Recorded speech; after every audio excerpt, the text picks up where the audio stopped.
telah melimpahkan kesehatan kepada kita semua sehingga kita bisa berkumpul pada acara diseminasi budaya positif. Shalawat serta salam tak lupa mari kita curahkan kepada junjungan kita Nabi Muhammad SAW, kepada keluarganya, sahabatnya, tabi'at sampai kepada kita selaku umatnya. Amin ya rabbal alamin.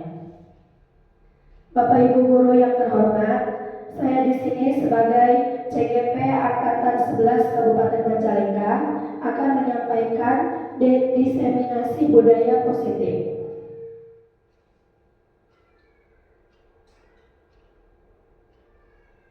Budaya positif merupakan perwujudan dari nilai-nilai atau kebijakan universal yang diterapkan di sekolah. Budaya positif dapat mendorong murid untuk mampu berpikir, bertindak, dan mencipta sebagai proses memerdekakan dirinya sehingga murid mampu mandiri dan bertanggung jawab. Konsep inti budaya positif itu sendiri terdiri dari beberapa bagian. Yang pertama yaitu perubahan paradigma belajar, yang kedua disiplin positif, yang ketiga kebutuhan dasar manusia, yang keempat motivasi perilaku manusia, yang kelima posisi kontrol, yang keenam keyakinan kelas, yang ketiga restitusi. Nah, ketujuh ini saya paparkan secara ringkas ya. Yang pertama yaitu pembelajaran dengan paradigma baru. Apa sih pembelajaran paradigma baru? Pembelajaran paradigma baru itu merupakan pembelajaran yang dirancang berdasarkan pembelajaran berdiferensiasi, sehingga para peserta didik belajar sesuai kebutuhannya berdasarkan tahap perkembangan sesuai teori psikologi modern untuk mewujudkan profil pelajar Pancasila. Seperti yang kita ketahui, apa saja profil pelajar Pancasila itu? Di sini ada beriman pertama kepada Tuhan yang Maha Esa, yang kedua berkebinekaan global, yang ketiga mandiri, yang keempat bernalar kritis, yang kelima kreatif, yang keenam bergotong royong. Nah, profil pelajar Pancasila inilah yang akan menjadi dasar kita dalam mendidik anak. Selanjutnya yaitu disiplin positif. Kira-kira apa yang terbayang pada benak Bapak Ibu? Apa yang terlintas pada pikiran Bapak Ibu ketika mendengar disiplin positif? Nah, seperti kita ketahui, disiplin positif itu biasanya kebanyakan orang yang menghubungkan kata disiplin itu dengan kata tertib. Betul tidak Bapak Ibu? Pasti ketika kita mendengar disiplin, pasti kita akan mengaitkan dengan tata tertib. Ketika anak yang mengikuti tata tertib, dialah anak yang disiplin. Ya. Nah, ketika anak mengikuti tata tertib, teratur dan patuh pada peraturan, maka disitulah anak akan dikatakan sebagai anak yang disiplin. Ya. Kata disiplin juga sering dihubungkan dengan hukuman, padahal itu sungguh sangat berbeda. Karena apa? Karena belajar tentang disiplin positif tidak harus memberikan hukuman, Bapak Ibu. Justru itu adalah salah satu alternatif terakhir dan bila perlu jangan digunakan. Ya, ketika anak tidak mematuhi aturan, ya itu mampu kita tidak menggunakan hukuman kepada anak. Ya. Nah, dalam budaya kita, makna disiplin dimaknai menjadi sesuatu yang harus dilakukan seseorang pada orang lain untuk mendapatkan kepatuhan. Kita cenderung menghubungkan kata disiplin dengan ketidaknyamanan.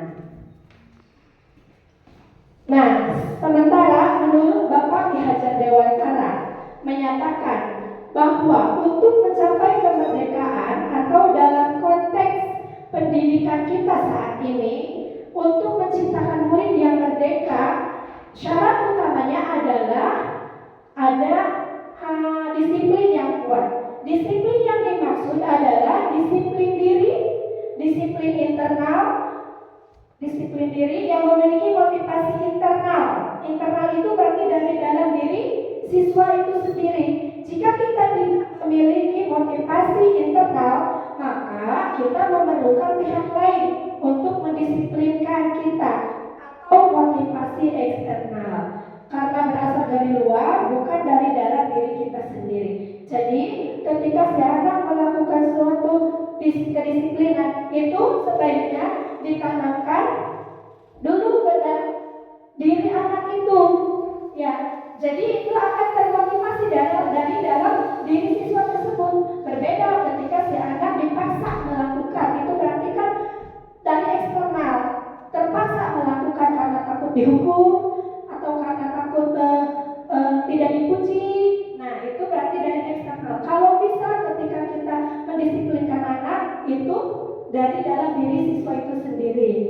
Jadi motivasi internal. Nah, pemikiran Ki Hajar Dewantara ini sejalan dengan pandangan Dean Goosen dalam bukunya Restructuring School Discipline tahun 2001. Untuk menjadi seorang pengikut atau murid, seseorang harus paham betul alasan mengapa mereka mengikuti suatu aliran atau ajaran tertentu, sehingga motivasi yang terbangun adalah motivasi intrinsik atau internal, bukan ekstrinsik atau eksternal. Ya, tadi intrinsik itu dari mana berarti Bapak Ibu? Dari dalam. Kalau ekstrinsik berarti dari luar, ya. Dia juga menyatakan bahwa arti asli dari kata disiplin ini berkonotasi dengan disiplin diri. Disiplin diri dapat membuat seseorang menggali potensinya menuju kepada sebuah tujuan yang mulia, sesuatu yang dihargai dan bermakna. Dengan kata lain, disiplin diri juga mempelajari bagaimana cara kita mengontrol diri kita dan bagaimana menguasai diri kita untuk memilih tindakan yang mengacu pada nilai-nilai yang kita hargai agar tercapai tujuan mulia yang diinginkan. Dengan kata lain, seseorang yang memiliki disiplin ini diri berarti mereka bisa bertanggung jawab terhadap apa yang dilakukannya, karena mereka mendasarkan tindakan mereka pada nilai-nilai kebajikan universal. Ya, paham Bapak Ibu sampai di sini? Selanjutnya, yang kedua yaitu kebutuhan dasar manusia. Kebutuhan dasar manusia itu apa? Merupakan sesuatu yang kita lakukan untuk mendapatkan apa yang kita inginkan. Tindakan yang kita lakukan itu memiliki tujuan. Semua usaha terbaik yang kita lakukan agar kebutuhan kita terpenuhi. Apa saja kebutuhan dasar? Nah, di sini ada bertahan hidup, ada kebutuhan kasih sayang dan rasa diterima, ada kebutuhan penguasaan, ada kesenangan, ada kebutuhan kebebasan. Nah, ini akan dipaparkan secara ringkas. Yang pertama, kebutuhan dasar untuk bertahan hidup. Ya, seperti kita ketahui apa saja kebutuhan kita sehari-hari. Bertahan hidup ya makan, ya Bapak Ibu, pakaian, keamanan, kesehatan mungkin sangat butuh sekali, tempat tinggal, masih banyak lagi ya. Yang kedua, kebutuhan kasih sayang dan rasa diterima. Kita itu selaku manusia yang pasti memiliki rasa kebutuhan ingin disayang, ingin diterima, ya, ingin dipedulikan. Apalagi dalam bagian kelompok, ya, ada rasa diterima, rasa dipedulikan, berbagai kerjasama dan menjadi bagian dari kelompok. Yang ketiga, kebutuhan kebebasan. Apa saja kebutuhan kebebasan itu? Kita ingin mandiri, kita itu memiliki pilihan, ingin mencoba hal yang baru dan mampu mengendalikan arah diri kita sendiri. Yang selanjutnya, kebutuhan kesenangan, hiburan. Biasanya kesenangan itu ya bermain, bergurau, berhumor, antusias dan tertawa. Itu adalah kesenangan. Selanjutnya, kebutuhan penguasaan. Kebutuhan penguasaan itu ada harga diri, keinginan untuk dianggap memimpin, berprestasi dan diakui dan didengar. Selanjutnya, motivasi perilaku manusia. Mari kita tanyakan Bapak Ibu ke dalam diri kita sendiri. Bagaimana kita berperilaku? Mengapa sih kita melakukan segala sesuatu? Apa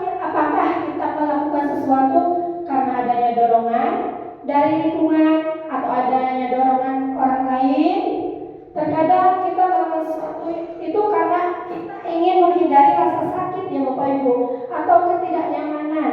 Terkadang juga kita melakukan sesuatu untuk mendapatkan keinginan yang kita mau. Betul nggak? Betul ya. Nah, motivasi perilaku manusia bagaimana menurut Bapak Ibu? Pernahkah Bapak Ibu melakukan sesuatu untuk mendapatkan senyum orang lain? Untuk orang lain biar tersenyum, senang kepada kita, pernah tidak? Pasti pernah. Ya, atau melakukan sesuatu untuk mendapatkan hadiah. Jelas, semangat sekali kalau untuk mendapatkan hadiah. Selanjutnya, untuk mendapatkan uang. Nah, pasti ya. Apalagi kira-kira alasan kita melakukan sesuatu banyak hal ya. Kita melakukan sesuatu pasti banyak hal alasannya. Bapak Ibu, diketahui motivasi perilaku manusia menurut Dan Gosen menyatakan ada 3 motivasi perilaku manusia. Yang pertama yaitu untuk menghindari ketidaknyamanan atau hukuman. Yang kedua, untuk mendapatkan imbalan atau penghargaan dari orang lain. Selanjutnya yang ketiga, untuk menjadi orang yang mereka inginkan dan menghargai diri sendiri dengan nilai-nilai yang mereka percaya. Motivasi perilaku manusia di sini memiliki tujuan, yaitu tujuan positif. Ini adalah menanamkan motivasi yang ketiga. Tadi yang ketiga itu apa? Untuk menjadi orang yang mereka inginkan dan menghargai diri sendiri dengan nilai-nilai yang mereka percaya. Nah, jadi tujuan dari disiplin positif ini adalah menanamkan motivasi yang ketiga tadi pada murid-murid kita, yaitu untuk menjadi orang yang mereka inginkan dan menghargai diri sendiri dan nilai-nilai yang mereka percaya. Ketika murid-murid kita memiliki motivasi tersebut, maka mereka telah memiliki motivasi intrinsik dari dalam diri, yaitu itu yang berdampak jangka panjang. Motivasi yang tidak akan terpengaruh pada adanya hukuman atau hadiah. Contoh di sekolah kita misalkan ya, pikir kelas. Anak-anak kan kalau misalkan pikir kelas kebanyakan harus kita dorong, harus kita suruh. Ya, ketika kita tidak menyuruhnya, ketika kita tidak mengingatkannya, mereka tidak melaksanakan pikir. Nah, bagaimana caranya supaya ada motivasi dari dalam diri anak mau pikir dengan sendirinya, mau sadar, tanggung jawab terhadap tugasnya ketika pikir. Nah, di sana salah satu contoh motivasi intrinsik yang berdampak pada jangka panjang. Motivasi yang tidak akan terpengaruh pada adanya hukuman atau hadiah. Mereka akan tetap berperilaku baik dan berlandaskan nilai-nilai kebajikan karena mereka ingin menjadi orang yang menjunjung tinggi nilai-nilai yang mereka hargai.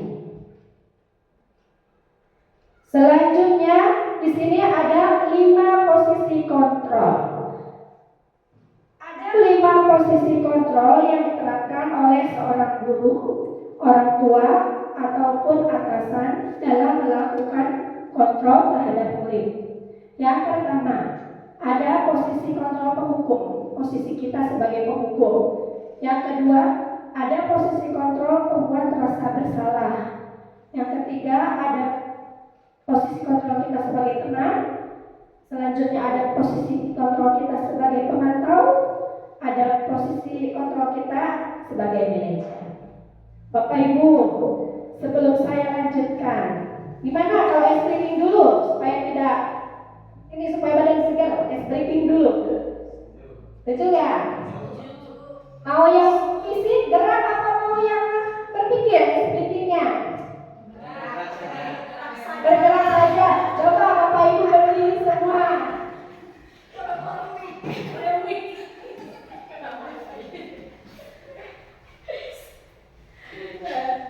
Tahu lagu Marina Menari nggak Bapak Ibu? Lagu Marina Menari di atas menara. Pakai gerakan ya. Bagaimana? Marina menari di atas menara.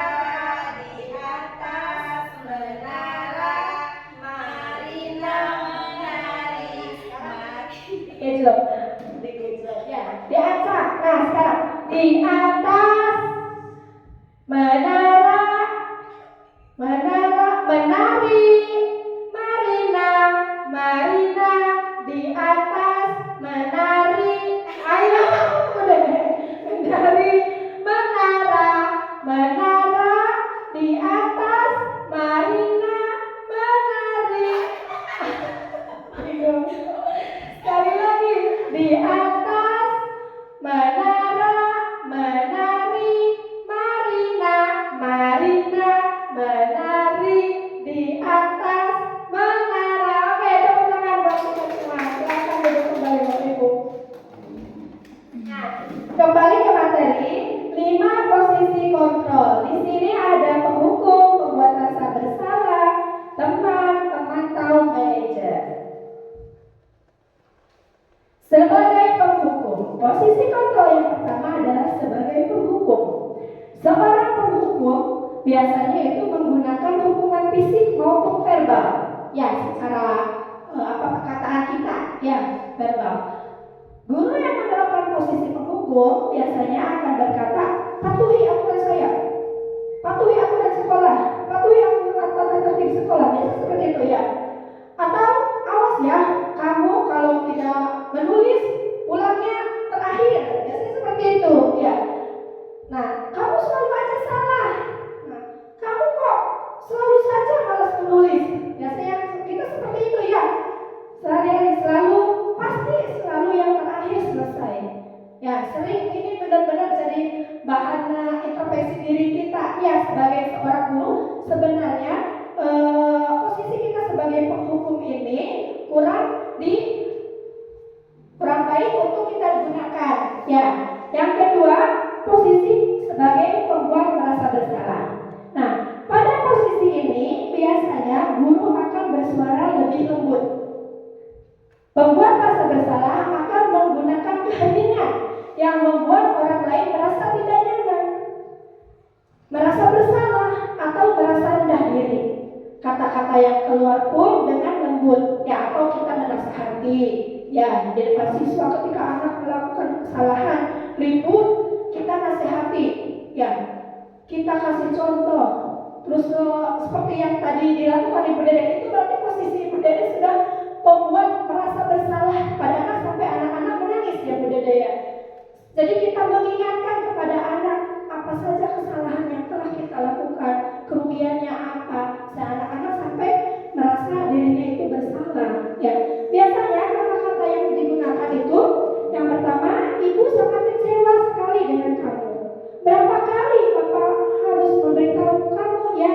Nah, ini biasanya kata-kata yang keluar. Gimana coba kalau orang tua kamu tahu kamu berbuat begini? Nah, dan di posisi ini murid akan memiliki penilaian diri yang buruk tentang diri mereka.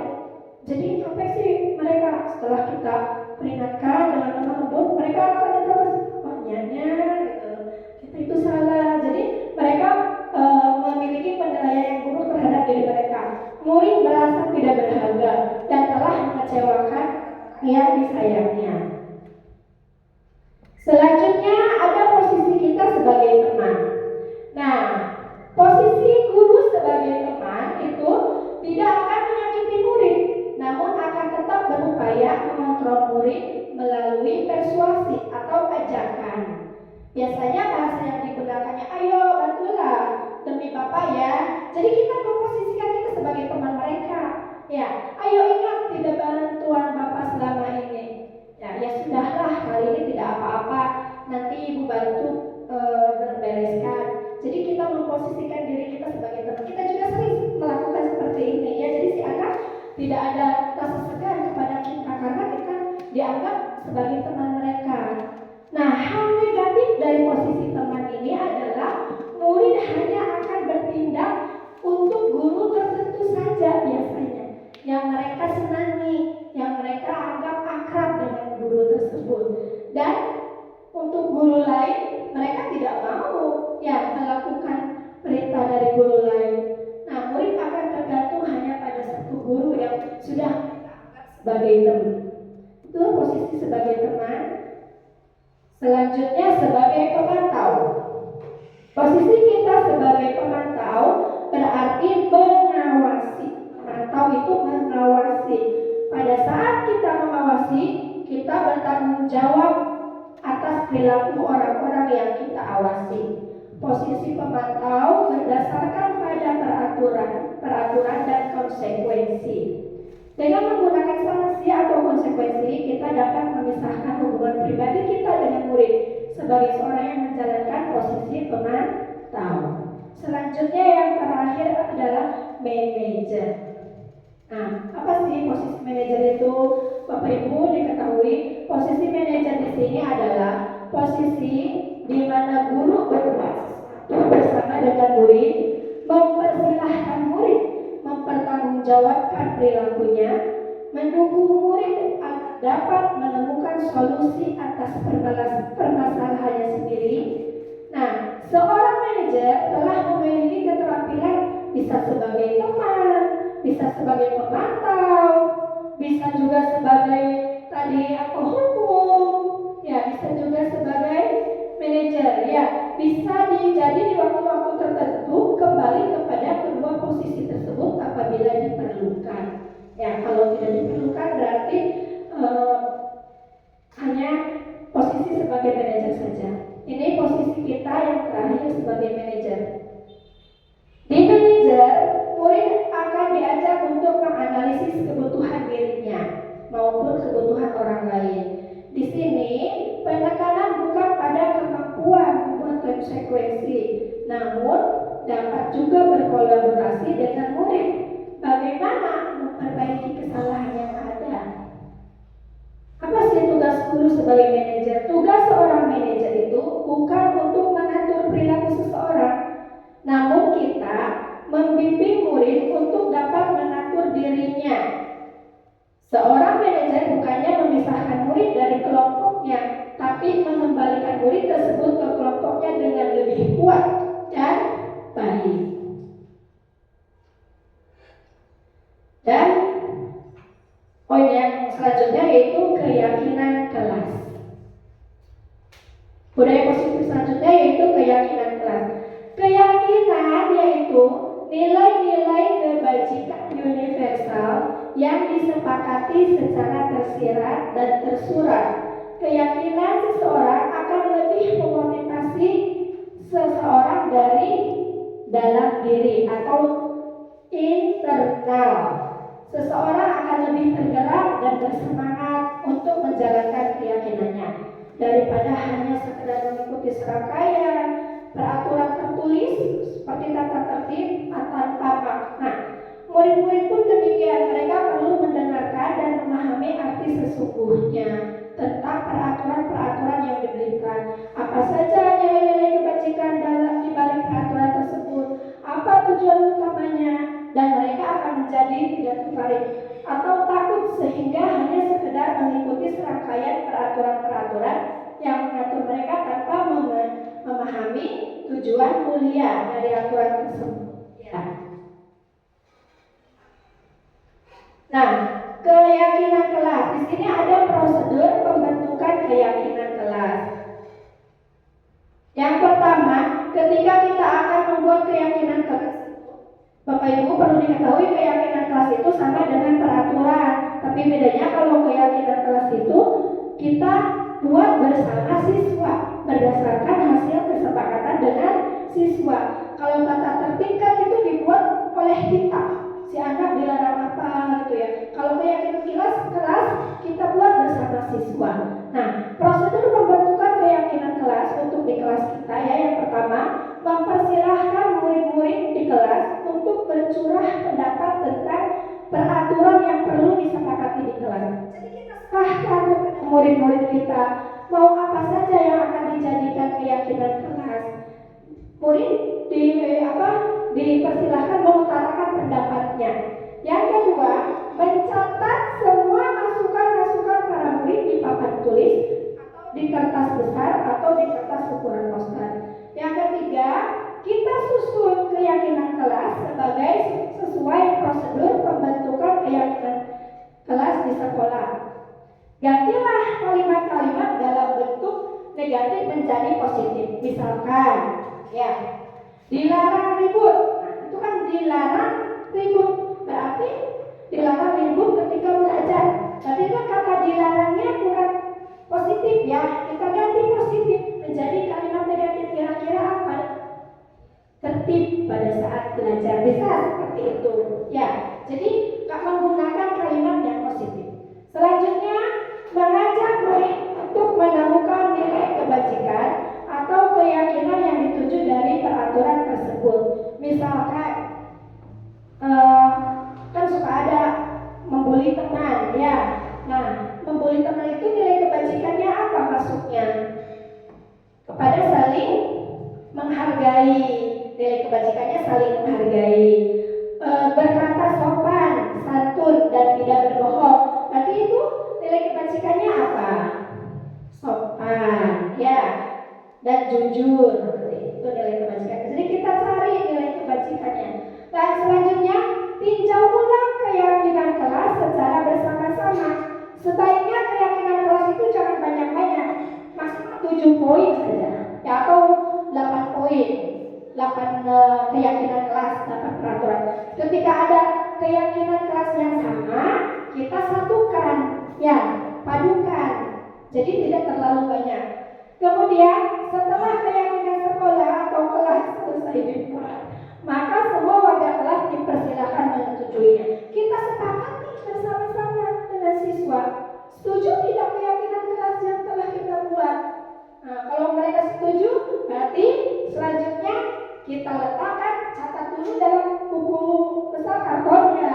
Kita letakkan di dinding kelas, tempat yang mudah dilihat oleh semua warga kelas, supaya siswa ingat, oh, kita harus tertib pada saat belajar, oh, kita harus saling menghargai dengan teman. Jadi terlihat oleh siswa.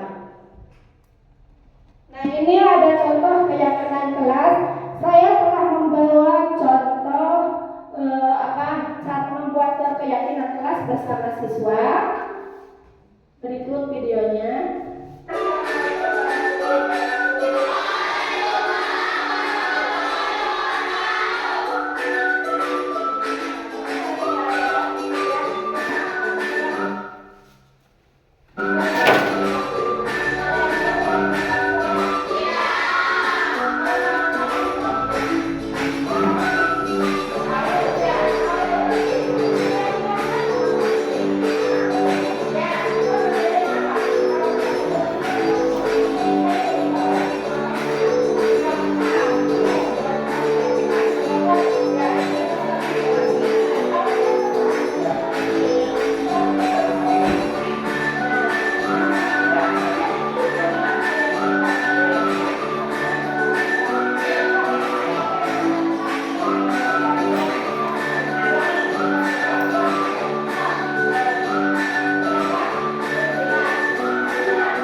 Bapak Ibu terkait cara membuat keyakinan kelas di kelas ya, bisa Bapak Ibu contoh dan lakukan di kelas masing-masing. Ini keyakinan kelas hasil yang kemarin saya buat dengan siswa.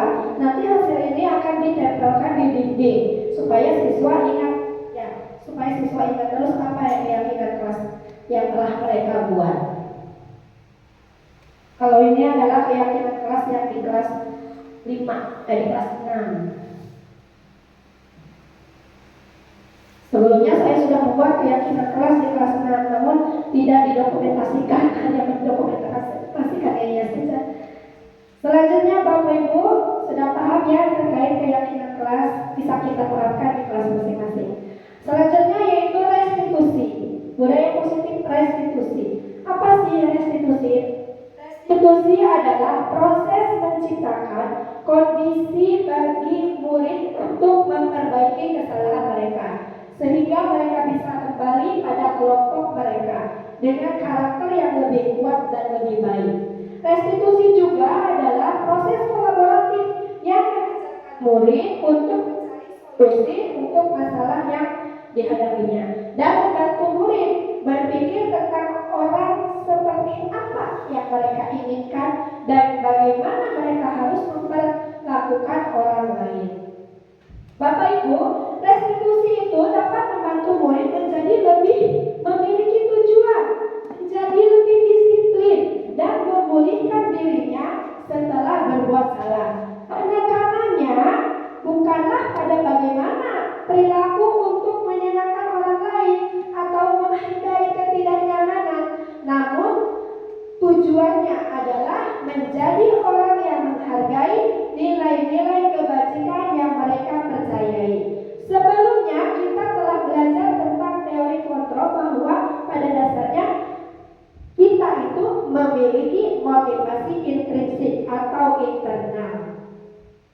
Nah, di sini ada segitiga restitusi. Segitiga restitusi ini tahapannya ada 3 ya. Pertama itu menstabilkan identitas. Di menstabilkan identitas itu kita tanya penyebab anak melakukan kesalahan itu apa? Ya, apa yang telah dia lakukan?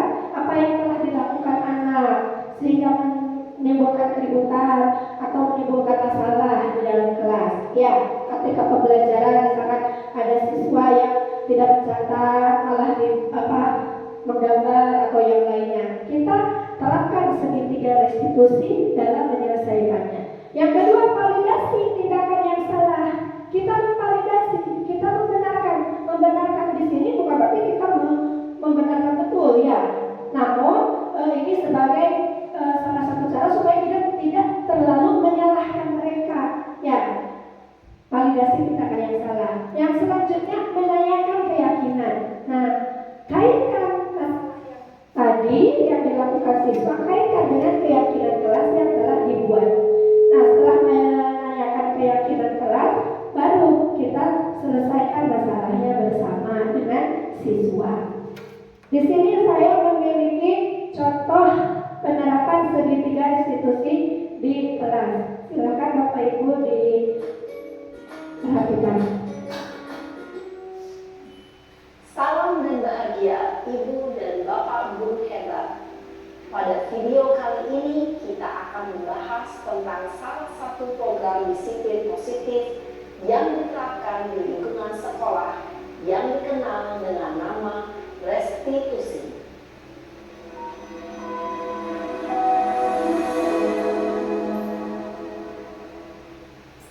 Restitusi dikembangkan oleh pakar pendidikan dari dosen, berlandaskan pada teori kontrol Dr. William Glasser. Segitiga restitusi adalah suatu proses dialog yang dijalankan oleh guru atau orang tua agar dapat menghasilkan murid yang mandiri dan bertanggung jawab. Pada saat guru di posisi manajer, aspek yang dikembangkan pada murid adalah motivasi intrinsik, sehingga penanaman nilai-nilai kebajikan dapat tumbuh dan berkembang menjadi suatu kebiasaan positif yang akhirnya membentuk karakter murid. Proses dialog ini terdiri dari 3 langkah yang digambarkan pada ketiga sisi pada segitiga restitusi. Sisi pertama adalah menstabilkan identitas. Sisi yang kedua adalah validasi tindakan yang salah. Dan sisi yang ketiga adalah menanyakan keyakinan. Ibu dan Bapak Guru, berikut ini akan menunjukkan bagaimana seorang guru berada dalam posisi manajer menggunakan penerapan segitiga restitusi.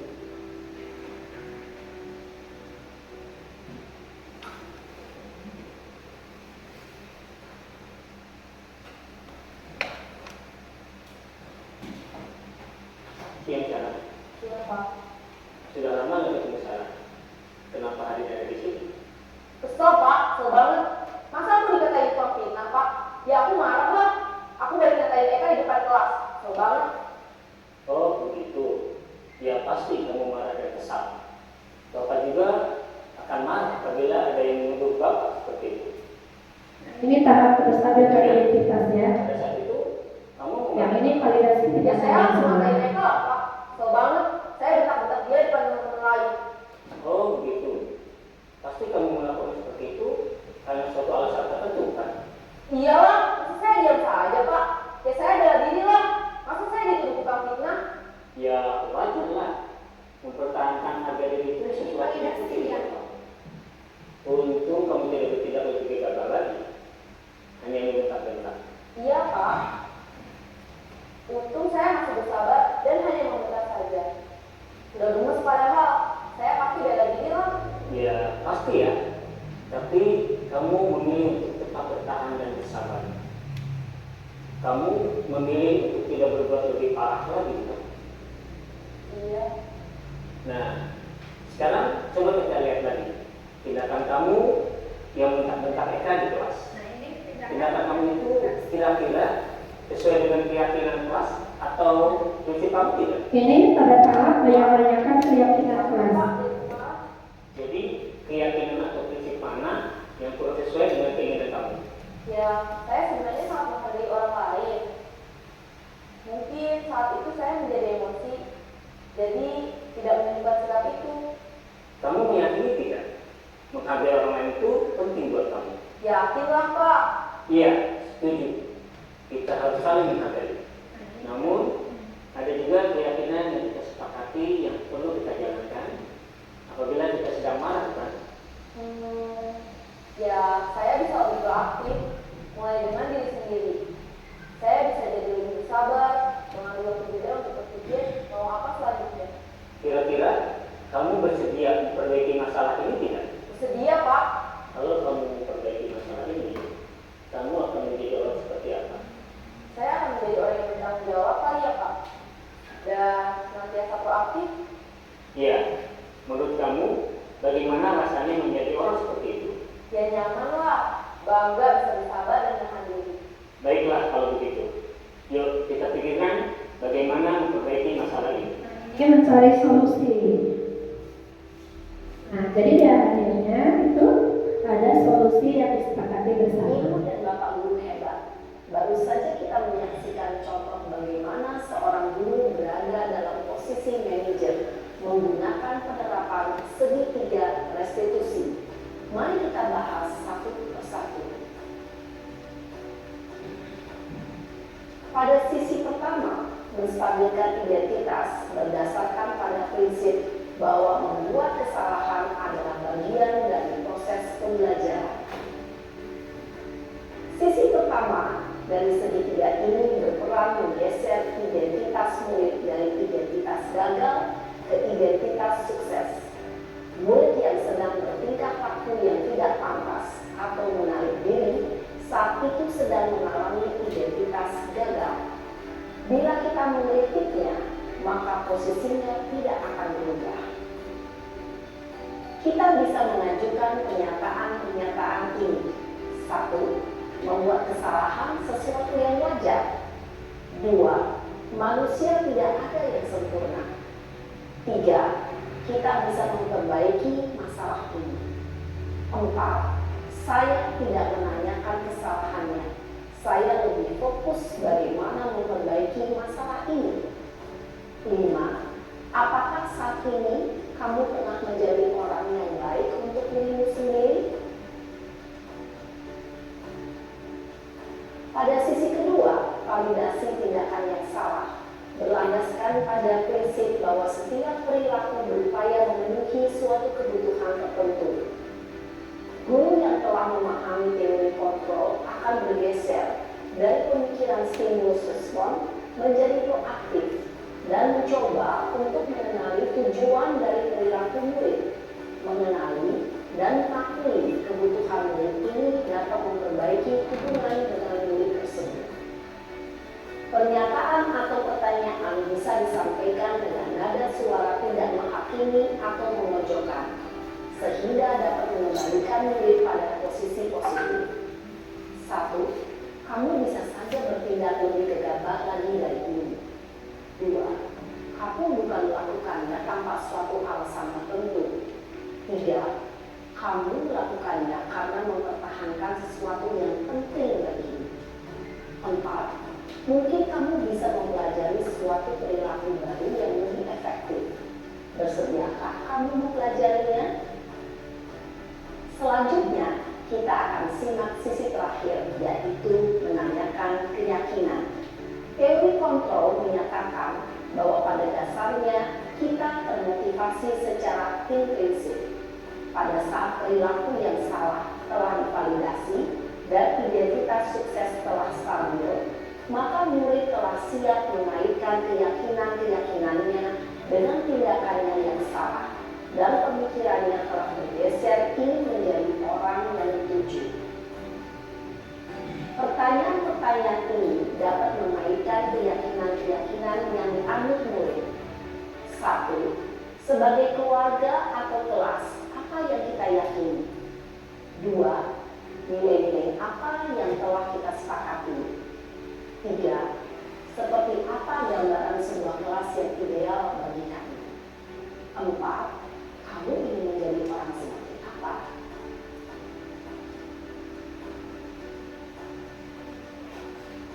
Dalam menerapkan segitiga. Nah, Bapak Ibu, tadi sudah kita perhatikan proses penerapan segitiga restitusi. Mudah-mudahan kita bisa menggunakan atau menerapkan segitiga restitusi itu dalam permasalahan kita di kelas. Ya. Selanjutnya, Bapak Ibu, saya minta Bapak Ibu untuk menyelesaikan studi kasus. Di sini ada cerita Ibu Dani. Bisa Bapak Ibu perhatikan. Ibu Dani sedang menjelaskan pelajaran bahasa Inggris di papan tulis. Namun beliau memperhatikan bahwa ada seorang siswa bernama Fajar malah tidur-tiduran dan tak acuh pada pelajaran bahasa Inggris. Ibu Dani mengatakan, Fajar, coba jawab pertanyaan nomor 3.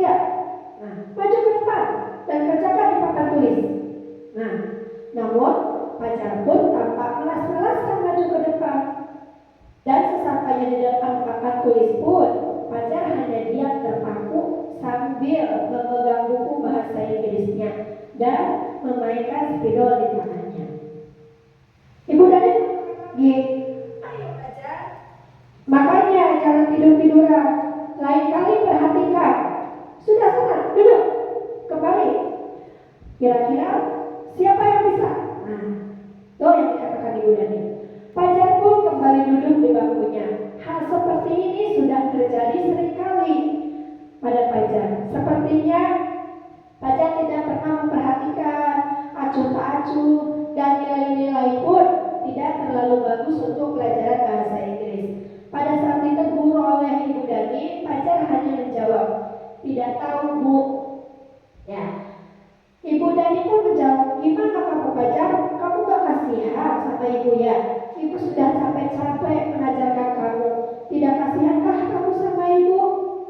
Fajar pun hanya terdiam membisu. Nah, Bapak Ibu, dari cerita Ibu Dani dan Fajar tersebut, kira-kira posisi kontrol apa yang diambil oleh Ibu Dani dalam pendekatannya kepada Fajar? Tadi ada 5 posisi kontrol. Nah, sebagai penghukum, sebagai pembuat rasa bersalah, sebagai teman, sebagai pemantau, dan sebagai manajer. Nah, tadi pembuat rasa bersalah. Ibu kira-kira di bagian mana yang pembuat rasa bersalah? Nah, di kalimat yang mana pembuat rasa bersalah? Gimana kamu wajar, kamu gak kasihan sama ibu ya? Ibu sudah capek-capek mengajar kamu, tidak kasihan kamu sama ibu. Dan Fajar pun dia membisu. Ya, pembuat rasa bersalah itu yang pertama. Adakah posisi kontrol yang lain lagi? Kira-kira Bapak Ibu yang lain silakan.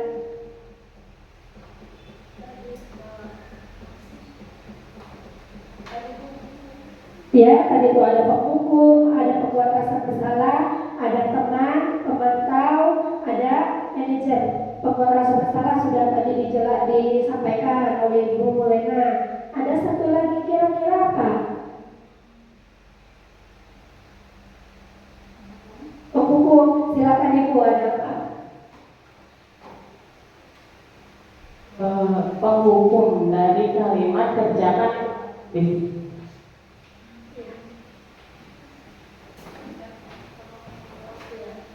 Ya, menurut Ibu Lili tadi ada posisi kontrol Bu Dani itu sebagai penghukum. Dilihat dari coba kamu maju ke depan, ya, dan kerjakan di papan tulis, ya. Jadi ketika si Fajar bermalas-malasan, secara langsung Bu Dani memberi tugas Fajar diminta untuk ke depan, ya, itu berarti sebagai penghukum. Dan tadi juga ada sebagai pembuat rasa bersalah.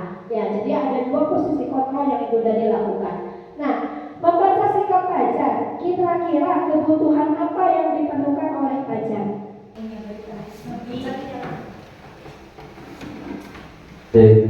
Kebutuhan kasih sayang Bu, karena Fajar itu perlu perhatian, perlu kasih sayang, sehingga dia itu berbeda dari yang lain. Terima kasih. Iya, terima kasih Pak Oji. Sekarang kita sudah memahami ya posisi kontrol kita dan kebutuhan dasar manusia dari cerita Ibu Dani ini. Bapak Ibu, untuk diseminasi budaya positif ini hanya sampai di sini. Barangkali ada refleksi dari Bapak Ibu atau masukan, silahkan Bapak Ibu sampaikan.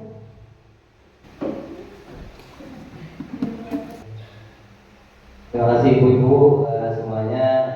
Saya hanya merefleksi dari tadi apa yang disampaikan Ibu Dewi terkait diseminasi positif, bahwasanya diseminasi positif merupakan salah satu hal yang perlu dilaksanakan, karena sebagai bukti atau sebagai aksi nyata bahwasanya dalam pembelajaran perlu adanya dukungan atau bukti, salah satu dari aksi nyatanya. Terima kasih.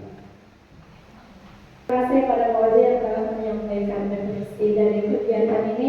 Mudah-mudahan apa yang tadi saya sampaikan itu bermanfaat bagi Bapak Ibu guru, ya. Kita bisa menerapkan tadi, salah satunya adalah bagaimana memposisikan diri kita sebagai seorang guru, ya. Apakah kita sebagai penghukum, buat rasa bersalah, sebagai teman, sebagai pemantau, atau sebagai manajer.